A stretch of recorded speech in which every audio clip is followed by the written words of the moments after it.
Hi friends, welcome to Teja Telugu. Friends, బేసిక్గా మన ఇంటికి ఎలా అయితే అడ్రస్ ఉంటుందో అదేవిధంగా ప్రతి నెట్వర్క్ కనెక్టెడ్ డివైజెస్ కూడా ఒక అడ్రస్ ఉంటుంది.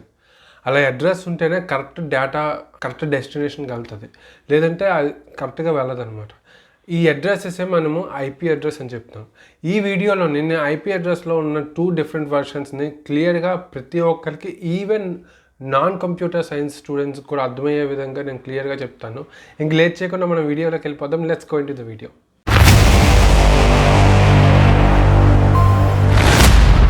ఫ్రెండ్స్, ఆల్రెడీ ఇందాక చెప్పాను కదా, ప్రతి ఒక్క ఇంటికి ఒక అడ్రస్ ఉంటుంది, ఒక యూనిక్ అడ్రస్ ఉంటుంది. అలాగే కంపల్సరీగా ప్రతి సిస్టమ్కి ఒక అడ్రస్ ఉండాలి. ఆ అడ్రస్సే ఐపీ అడ్రస్ అని చెప్పేసి అంటారు. ఐపీ అంటే ఇంటర్నెట్ ప్రోటోకాల్. ఇంటర్నెట్ అంటే తెలుసు, కొన్ని డేటా ప్యాకెట్స్ అంటారు. ఆ ప్యాకెట్స్ మనము ఒక డివైస్ నుంచి మరో డివైస్కి వెళ్తుంది, అదే ఇంటర్నెట్. మరి ప్రోటోకాల్ అంటే ఏంటి? ప్రోటోకాల్ అంటే group of set of rules. కొన్ని రూల్స్ ఉంటాయి. ఇప్పుడు ఒక సీఎం ఉన్నారు, సీఎం ఏమో ఒక ఏరియా నుంచి మరొక ఏరియాకి వెళ్ళాలంటే ప్రోటోకాల్ ఫాలో అవ్వాలి కొంతమంది. ఆ చుట్టుపక్కల ఉన్న గవర్నమెంట్ ఎంప్లాయీస్ అవ్వచ్చు, ఎవరైనా సరే. అక్కడ ప్రోటోకాల్ అంటే ఏంటి? కొన్ని రూల్స్ ఉంటాయి, ఆ రూల్స్ని కంపల్సరీగా వాళ్ళు ఫాలో అవ్వాలి. అదేవిధంగా ఇక్కడ ప్రోటోకాల్ వచ్చేసరికి కొన్ని రూల్స్ ఉంటాయి. ఒక ప్లేస్ నుంచి మరొక ప్లేస్కి డేటా అనేది ట్రాన్స్ఫర్ అవ్వాలంటే కొన్ని రూల్స్ ఉంటాయి, ఆ రూల్స్ని ఫాలో అవ్వాలి. లైక్ ఇప్పుడు ఫర్ సపోజ్ హెచ్టిటిపి అంటే హైపర్ టెక్స్ట్ ట్రాన్స్ఫర్ ప్రోటోకాల్, అదొక ప్రోటోకాల్. ఆ తర్వాత హెచ్టిటిపిఎస్ అంటే hyper text transfer protocol secure, అదొక ప్రోటోకాల్. ఇది ఎక్కువగా మనకి banking or secured networks, secured వెబ్సైట్స్లోనైతే ఇది యూజ్ చేస్తారు, హెచ్టిటిపిఎస్. తర్వాత ఫైల్ ట్రాన్స్ఫర్ ప్రోటోకాల్ అని ఉంటుంది, ఫైల్ ట్రాన్స్ఫర్ చేయడానికి యూజ్ అవుతుంది. తర్వాత ఎస్ఎంటిపి అని చెప్పేసి ఉంటారు, సెక్యూర్ మెయిల్ ట్రాన్స్ఫర్ ప్రోటోకాల్ అనుకుంటా ఎస్ఎంటిపి అంటే. ఇలా కొన్ని ప్రోటోకాల్స్ ఉంటాయి. దీని మీద నేను ఒక వీడియో చేయమంటే నేను చేస్తాను. ప్రోటోకాల్స్ మీద ఒక డెడికేటెడ్ వీడియో ఉంటుంది, ఆ వీడియో చేయమంటే నేను చేస్తాను.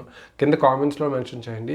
ఎనీవేస్, ఇలాగా కొన్ని ప్రోటోకాల్స్ ఉంటాయి. ఈ ప్రోటోకాల్స్ బట్టే మనకి ఏంటంటే డేటా అనేది ఒక ప్లేస్ నుంచి మరొక ప్లేస్కి ట్రాన్స్ఫర్ అవుతుంది, అదే ఇంటర్నెట్ ప్రోటోకాల్. ఈ ఇంటర్నెట్ ప్రోటోకాల్లో మనకి 2 వర్షన్స్ ఉంటాయి, IPv4, IPv6. ఇప్పుడు IPv4 గురించి మాట్లాడుకుందాం. IPv4 వచ్చేసరికి మనకి ఈ విధంగా కనిపిస్తుంది. అంటే 4 నెంబర్స్ మధ్యన డాట్ ఉంటుంది అనమాట. ఒక్కొక్క నెంబర్ని మనం ఆక్టేట్ అని చెప్పేసి అంటారు. అలాగా 4 ఆక్టేట్స్ ఉంటాయి.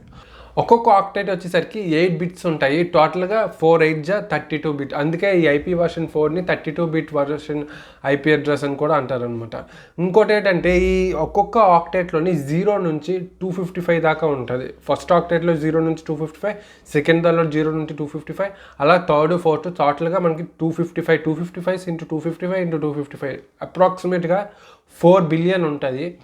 అంటే ఒక IPv4తోనే ఆ వర్షన్తోనే మనం దగ్గర 4 బిలియన్ నెట్వర్క్స్ని కనెక్ట్ చేసుకోవచ్చు అన్నమాట. 4 బిలియన్ నెట్వర్క్ ఉన్న డివైజెస్ని మనం ఈ IPv4తో కనెక్ట్ చేసుకోవచ్చు.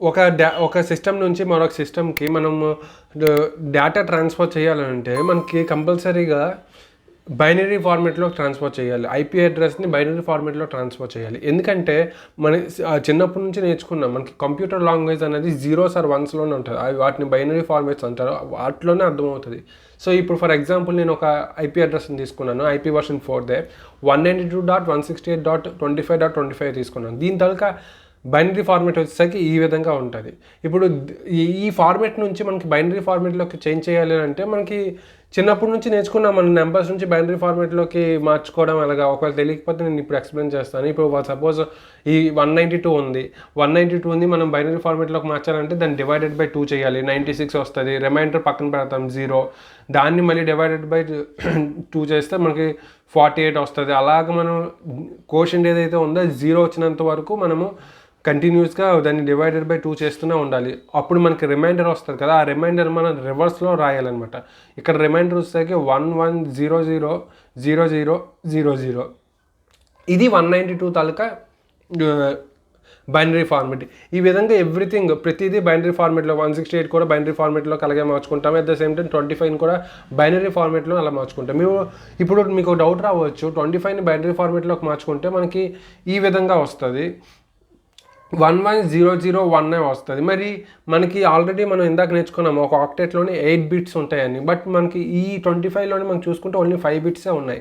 ఇప్పుడు ఆ 5 బిట్స్ని మనం 8 బిట్లా మార్చాలంటే పెద్ద కష్టమేం పడక్కర్లేదు. సింపుల్గా ఈ 5 బిట్స్ ఉన్నాయి కదా, దానికి ముందు 3 బిట్స్ మనం 000 పెడితే మనకేమో 25 తాలూకా బైనరీ ఫార్మేట్ వచ్చేస్తుంది. ఇప్పుడు 25 తాలూకా బైనరీ ఫార్మేట్ 000111001. ఈ విధంగా మనమేమో బైనరీ ఫార్మేట్స్లోకి మనం ఐపీ అడ్రస్ని మార్చుకుంటాం. ఓకే, ఇప్పుడు ఒక ఎగ్జంప్షన్ చెప్తాను మీకు. అంటే ఒక డేటా అన్నది ఏ విధంగా ఒక ప్లేస్ నుంచి మరొక ప్లేస్కి వెళ్తుంది అని. ఫర్ సపోజ్ మనం www.amazon.com క్లిక్ చేసాం అనుకోండి, టైప్ చేయగానే మన డేటా ఏదైతే ఉందో, మనం ఏదైతే డేటా టైప్ చేసామో ఆ డేటా డైరెక్ట్గా డిఎన్ఎస్ సర్వర్కి వెళ్తుంది. డిఎన్ఎస్ సర్వర్ అంటే డొమైన్ నేమ్ సిస్టమ్ అంటారు. ఇందులో ఏంటుంటుంది అని అంటే ప్రతి వెబ్సైట్కి అంటూ ఒక యూనిక్ ఐపీ అడ్రస్ ఉంటుంది. అమెజాన్కి ఉంటుంది, ఫేస్బుక్కి ఉంటుంది, ఫ్లిప్కార్ట్కి ఉంటుంది. అన్ని వెబ్సైట్స్కి ఒక యూనిక్ ఐపీ అడ్రస్ ఉంటుంది. ఆ ఐపీ అడ్రస్ తాలూకా లిస్ట్ ఈ డిఎన్ఎస్ సర్వర్లోనే ఉంటుంది. మనం ప్రతి ఐపీ అడ్రస్ని గుర్తుపెట్టుకొని, ఇప్పుడు అమెజాన్ అయితే మనకి అమెజాన్ తాలూకా ఐపీ అడ్రస్ టైప్ చేసుకొని మనమేమో అది గుర్తుపెట్టుకొని మనం యూజ్ చేయలేం. కాబట్టి ప్రతి దానికి ఒక యూనిక్ ఐపీ అడ్రస్ ఉంటుంది. ఆ ఐపీ అడ్రస్ తాలూకు పక్కన దాని తాలూకు నేమ్ ఉంటుంది. మనం ఆ నేమ్ ఒకటే గుర్తుపెట్టుకోగలం. కాబట్టి ఆ నేమ్ జస్ట్ టైప్ చేసిస్తే చాలు. ఈ డిఎన్ఎస్ సర్వర్ ఏం చేస్తుందంటే ఆ నేమ్ పక్కన ఉన్న ఐపీ అడ్రస్ చూసి ఆ డైరెక్ట్గా ఆ సర్వర్, ఇప్పుడు అమెజాన్ సర్వర్ ఉంది, అమెజాన్ సర్వర్కి డైరెక్ట్గా మన ప్యాకెట్స్ అనేవి సెండ్ చేస్తాయి. ఫర్ సపోజ్ మనం అమెజాన్లో ఆర్డర్స్ అనే ట్యాబ్ ఓపెన్ చేసాం, ఆర్డర్స్ ఉంటాయి కదా, ఆ ట్యాబ్ ఓపెన్ చేసాము. అప్పుడు అమెజాన్ సర్వర్ ఏం చేస్తుంది అంటే రివర్స్లో మళ్ళీ మనకి ఆ ఆర్డర్స్ తాలూకు ప్యాకెట్స్ ఏవైతే ఉన్నాయో, ఇంటర్నెట్ డేటా ప్యాకెట్స్ ఏవైతే ఉన్నాయో అవి డైరెక్ట్గా మనకి పంపిస్తాయి. మనకి పంపించాలంటే మన తాలూకా ఐపీ అడ్రస్ ఉండాలి కదా, ఆ ఐపీ అడ్రస్ మనకి అమెజాన్ సర్వర్లోకి సేవ్ అయిపోయి ఉంటుంది. నెక్స్ట్ టైం మనం ఎప్పుడైనా ఓపెన్ చేయగానే డైరెక్ట్గా మనకి చాలా ఫాస్ట్గా ప్యాకెట్స్ అనేవి రీచ్ అయిపోతాయి. ఎందుకంటే ఆల్రెడీ మనకి అమెజాన్ సర్వర్లోని మన తాలూకా ఐపీ అడ్రస్ సేవ్ చేసి ఉంటుంది అనమాట. ఈ విధంగా మనకి ఒక గ్లాన్స్లా చెప్పాను. ఇదేమి డీటెయిల్గా వెళ్తే మనకు చాలా జరుగుతాయి. ఈ లోపల 7 లేయర్స్ అంటారు, దానికి 7 లేయర్ ప్రోగ్రామింగ్ అంటారు. అది జరుగుతుంది. బట్ ఒక ఎగ్జంప్షన్, ఎందుకంటే నా ఛానల్లోనే నాన్ కంప్యూటర్ సైన్స్ స్టూడెంట్స్ కూడా ఉన్నారు కాబట్టి నేను వాళ్ళ గురించి డీటెయిల్గా ఏం వెళ్ళను, జస్ట్ ఎగ్జంప్షన్ అనమాట. ఈ విధంగా డేటా అనేది ట్రాన్స్ఫర్ అవుతుంది. అందుకే మనకి ఐపీ అడ్రస్ అనేది చాలా చాలా ఇంపార్టెంట్. ఇందాక ఆల్రెడీ నేను మీతో చెప్పాను కదా, 0 నుంచి ప్రతి ఆక్టెట్ 4 ఆక్టెట్స్ ఉంటాయి.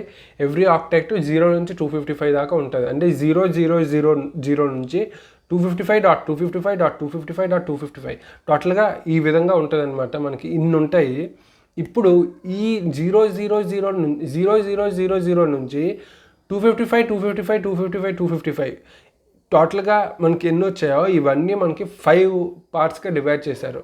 ఫస్ట్ పార్ట్ వచ్చేసరికి క్లాస్ ఏ వచ్చేసరికి 0.0.0.0 నుంచి 127.255.255.255 వరకు మన క్లాస్ ఏ అని చెప్పేసి అంటాం. క్లాస్ బి వచ్చేసరికి 128.0.0.0 నుంచి 191.255.255.255 దాకా ఉంటుంది. క్లాస్ సి వచ్చేసరికి మనకి 192.0.0.0 నుంచి 223.255.255.255 ఉంటుంది. అదే క్లాస్ డి వచ్చేసరికి 224.0.0.0 నుంచి 238.255.255.255 ఉంటుంది. అదే క్లాస్ ఈ వచ్చేసరికి 240.0.0.0 నుంచి 255.255.255.255 ఉంటుంది. ఇలాగ మన క్లాసెస్ అనేవి డిఫర్ అవుతుంది. ఫస్ట్ 3 క్లాసెస్ వచ్చేసరికి మనకి హోస్ట్ అడ్రస్ అంటారు. అంటే మన ఎవ్రీబడి, అంటే వరల్డ్లో ఉన్న ఎవ్రీబడి దాన్ని యూజ్ చేసుకోవచ్చు అనమాట. బట్ క్లాస్ డి అండ్ ఈ వచ్చేసరికి ఓన్లీ సెలెక్టెడ్ డివైజెస్కి మాత్రమే యూజ్ చేస్తారు. క్లాస్ డి వచ్చేసరికి మనకి మల్టీకాస్టింగ్ అంటారు. అంటే ఇది ఓన్లీ ఫర్ ఈ వీడియో కాన్ఫరెన్సెస్లో కానీ, లేదా స్ట్రీమింగ్ కానీ ఇలా చేస్తూ ఉంటారు కదా, వీడియో గేమ్స్ ఆడినప్పుడు కానీ, లేదా ఇట్లాంటి మల్టీకాస్టింగ్ యూజ్ చేస్తూ ఉంటారు కదా, వాటికి ఈ క్లాస్ డి తాలూకా IP addresses only for multicasting మాత్రమే యూజ్ చేస్తారు. అండ్ క్లాస్ ఈ వచ్చేసరికి only for the experimental purpose. కొంతమంది ఎక్స్పెరిమెంటల్ పర్పస్ కోసం యూజ్ చేస్తూ ఉంటారు. అంటే కొత్త నెట్వర్క్ డివైజెస్ కనిపెట్టడం ఇట్లాంటివి చేస్తూ ఉంటారు కదా, వాళ్ళ కోసం ఎక్స్క్లూజివ్గా 240.0.0.0 నుంచి 255.255.255 ఈ లాస్ట్ మనకి క్లాస్ ఈ అన్నది వాళ్ళ కోసం మాత్రం యూజ్ చేస్తారు. ఈ విధంగా మనకి క్లాస్ ఏ నుంచి క్లాస్ ఈ వరకు మనకి IP వర్షన్ 4 అనేది డిఫరెన్షియేట్ చేస్తారు ఫ్రెండ్స్. బట్ ఆల్రెడీ మనం ఇందాక డిస్కస్ చేసుకున్నాము, మనకి IP వర్షన్ 4 వచ్చేసరికి 4 బిలియన్ వరకు యూజ్ చేసుకోవచ్చు. బట్ ఈ రోజుల్లోనే 4 బిలియన్ కంటే ఎక్కువ యూజర్స్ అయిపోయారు. ఎందుకంటే ఆల్మోస్ట్ ఒక్కొక్కరి దగ్గర 4 to 5 డివైజెస్ ఆర్ నెట్వర్క్స్ ఉన్నాయి కాబట్టి ఈ ప్రాబ్లమ్ని సార్ట్అవుట్ చేస్తూ మనకేమో IP వర్షన్ 6 అనేది వస్తుంది ఫ్రెండ్స్. బట్ మనం ఇందాక ఆల్రెడీ డిస్కస్ చేసాము, IP వర్షన్ 4తోనే మనకి ఓన్లీ 4 బిలియన్ మాత్రమే అవుతుంది. కానీ మనకి అంతకు మించి యూజర్స్ వచ్చేసారు. ఈ రోజుల్లో ప్రతి ఒక్కరికి మోర్ దెన్ 2 డివైజెస్ ఉన్నాయి. సో ఈ ప్రాబ్లమ్ని సార్ట్అవుట్ చేసి, అంటే మనకి ఆల్రెడీ చాలా కరువులో ఉన్నాము మనకి IP అడ్రస్ జనరేట్ చేయడానికి. ఎందుకంటే 4 బిలియన్ అంటే చాలా తక్కువ, ఈ రోజుల్లో అంతకంటే ఎక్కువ మంది ఉన్నారు. సో ఈ ఇష్యూని సార్ట్అవుట్ చేయడానికే మనకి IP వర్షన్ 6 వచ్చింది. ఈ IP వర్షన్ 6 వచ్చేసరికి మనకి ఈ విధంగా కనిపిస్తుంది. టోటల్గా మనకి 8 ఆక్టేట్స్ ఉంటాయి. ఆక్టేట్స్ మధ్యన మనకి IP వర్షన్ 4 లాగా డాట్స్ ఉండవు, డెసిమల్స్ ఉండవు, సెమీ కాలన్స్ ఉంటాయి మధ్యలోని. టోటల్గా ఒక్కొక్క ఆక్టేట్లోని మనకి 4 ఉంటాయి. ఆ 4 combination of alphabets and numbers, only numbers ఉండవు మనకి IP వర్షన్ 4 లాగా. దీనిలోనే మనకి combination of alphabets and numbers ఉంటాయి. నెంబర్స్ వచ్చేసరికి మనకి 0 నుంచి 9 దాకా, ఆల్ఫాబెట్స్ వచ్చేసరికి A నుంచి F దాకా ఉంటాయి. ఈ విధంగా మనకి కాంబినేషన్ ఉంటుంది అనమాట. దీనిలోనే మనం ఒక్కొక్క ఆక్టేట్ మనం తీసుకుంటే 16 బిట్స్ ఉంటాయి. మనం IP వర్షన్ 4లోనే మనకి ఎలా అయితే ఒక్కొక్క ఆక్టేట్లోనే మనకి 8 బిట్స్ ఉంటాయో, దీనిలోనే మనకి 16 బిట్స్ ఉంటాయి.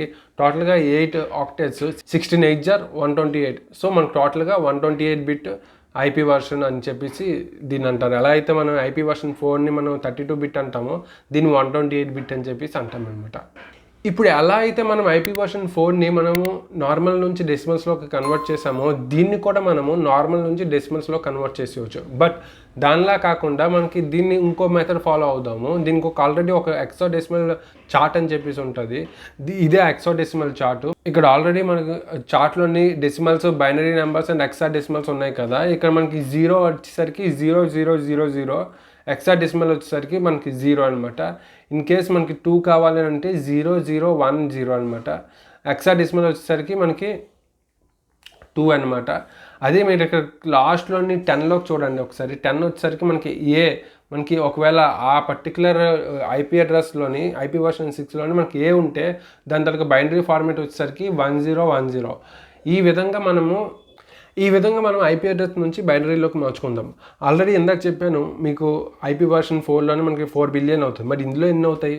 ఇందులో టోటల్గా 340 తర్వాత 36 నెంబర్స్ ఉంటే ఎంత ఉంటుందో అన్ని యూజర్స్ IP వర్షన్ 6లో యూజ్ చేసుకోవచ్చు. చూడండి ఎంత ఎక్కువ మందో.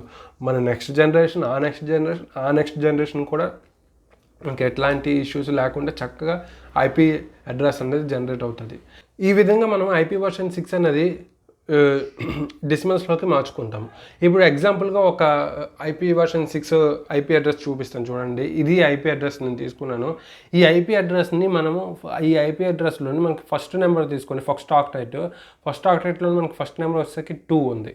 ఇక్కడ మీరు హెక్సాడెసిమల్ చార్ట్లోని మనకి 2 చూసుకోండి. 2 వచ్చేసరికి మనకి 0010 ఉంది. సో ఫస్ట్ నెంబర్ వచ్చేసరికి 0010. అలాగే నెక్స్ట్ వచ్చేసరికి 4 ఉంది. 4 వచ్చేసరికి 0100 ఉంది. సో మనకి నెక్స్ట్ వచ్చేసరికి 0100. ఈ విధంగా మనము డెసిమల్స్లోకి మార్చుకుంటాము. ఇప్పుడు సెకండ్ ఆక్టేట్లోని మీకు ఫస్ట్ నెంబర్ వచ్చేసరికి మీరు అబ్జర్వ్ చేయండి. ఫస్ట్ వచ్చేసరికి సెకండ్ నెంబర్లో ఫస్ట్ వచ్చేసరికి C ఉంది, ఆల్ఫాబెట్ C ఉంది. C తాలూకా నెంబర్ ఏంటి, బైనరీ నెంబర్ ఏంటి, 1100 ఉంది. సో మనం 1100 అన్నది మనకి ఆక్టేట్ అన్నది ఉంటుంది. మనకి సెకండ్ ఆక్టేట్లోని ఫస్ట్ బైనరీ నెంబర్ వచ్చేసరికి 1100 అన్నది ఉంటుంది అనమాట. ఈ విధంగా మనము IP వర్షన్ 6ని మనం బైనరీ ఫార్మాట్లోకి మార్చుకుంటాము. మనకి ఇక్కడ IP వర్షన్ 4 ఇప్పటికీ యూజ్ చేస్తున్నారంటే యూజ్ చేస్తున్నారు. మనకి ఈవెన్ మనం ఒకసారి కమాండ్ ప్రాంప్ట్లోకి వెళ్ళేసి పింగ్ అని చెప్పేసి ఏదైనా మనం వెబ్సైట్ కొట్టినా, లేదా మన IP అడ్రస్ కావాలంటే IP కాన్ఫిగ్ అని కొట్టినా మన తలకు డీటెయిల్స్ వస్తాయి. ఆ డీటెయిల్స్లో మనకి IP వర్షన్ 4 ఉంటుంది, IP వర్షన్ 6 ఉంటుంది. బట్ మన డైలీ రోజుకి మనకి యూజర్స్ అన్నది పెరిగిపోతున్నారు కాబట్టి IPv6 అనేది ఒక సెక్యూర్డ్ ఈ రోజుకి పాత కొన్ని యూజర్స్ IPv4 యూజ్ చేస్తున్నారు, IPv6 కూడా యూజ్ చేస్తున్నారు. ఇది ఫ్రెండ్స్ IPv4కి IPv6కి మధ్యలో ఉన్న డిఫరెన్సెస్. ఈ వీడియో కానీ మీకు నచ్చినట్లయితే లైక్ చేయండి, షేర్ చేయండి, సబ్స్క్రైబ్ చేయడం మాత్రం మర్చిపోకండి. See you next video. Bye.